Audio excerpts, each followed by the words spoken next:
under the covered area. And then I jumped to catch the ball, tennis ball.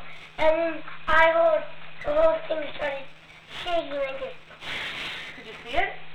No, I just hold it. And Brendan was on the ground in front of me, and he was like, and I looked down and I saw the ground kind of move like this. And then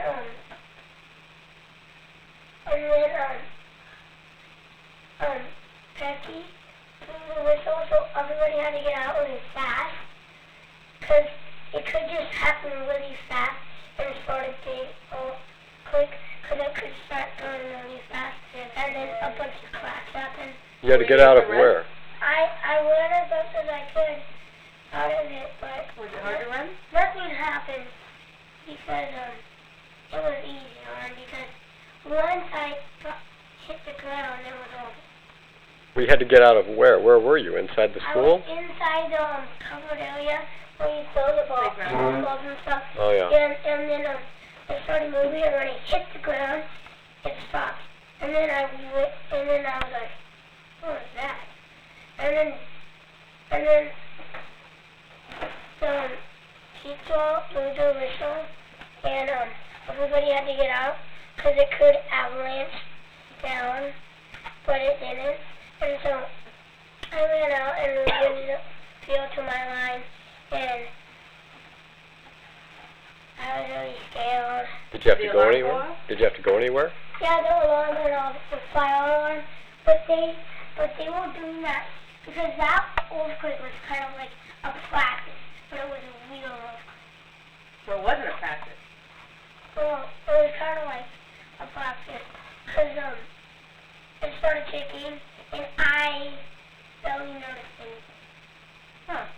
So it was kind of like a practice to me because when the earth started shaking, before the earth started shaking, I jumped as high as I can, and I didn't notice what would happen for the ball, and then it stopped, and I landed right after, and I ran out, and I ran through the field to my line, and we were waiting there for like, seemed to me like an hour, and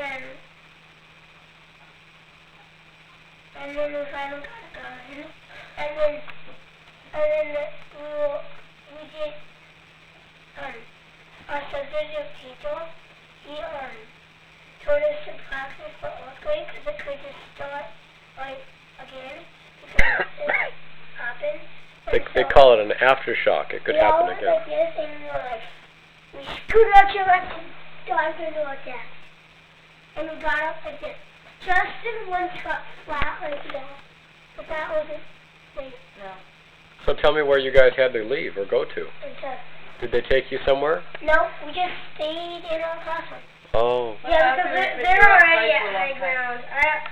I'm down in the valley, so I have to go up to high ground, like hiking 3 miles uphill most of the time. So try. When you went under your desk, you had to like go under and protect your head. I went up your head too, that one that was desk. But all we were supposed to do, pretend that was my desk. I was sitting on the couch. We're supposed to scoot it so back. Put your hands on the table. This is what I do. I put my hands on the table.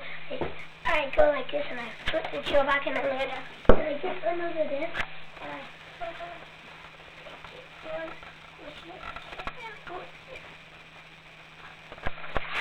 And you know what I realized?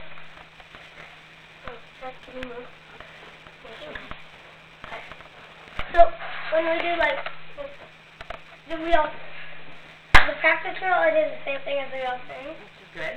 I was sitting down, and I stand up and put my chair back, and get under, kind of head first. I don't really have room though, so my neck can look up. And then I do this. I barely have room to look at them. That's what I was taught to do. Yeah. Because if grass falls on your back and cuts you, it's better than if it falls on your head and like it